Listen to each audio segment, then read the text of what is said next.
Here's how to make a video call in WhatsApp. Now, if you wanted to call somebody in WhatsApp using the video, basically so that you can see them, you can talk to them, all of that stuff, similar to a FaceTime call or a Zoom call, I'm going to show you how to do that.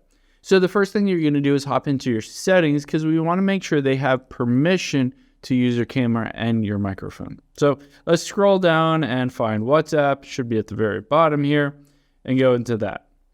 Now on here, you can see microphone, let's tap it on, and camera, let's tap that on because it'll need both of those to make that video call.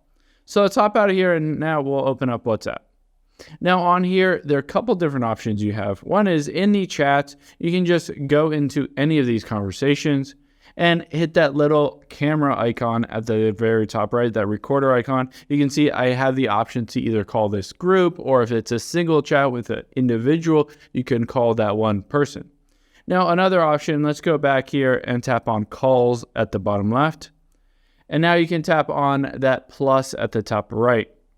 Now, just the same as before, you can scroll down this list of everybody that's in your contacts on WhatsApp, and basically you can see that little camcorder icon to the right here. You just tap on that button and it will video call that specific person. Of course, you can scroll through this list to see if they're currently on and using WhatsApp. Maybe if they're not next to their phone, they're not using WhatsApp, they might not answer, but if they are available, as it says for some people here, then they should be able to answer that WhatsApp call. Hope this helps. If you have any questions on that, leave them in the comments down below, and I will catch you on the next one.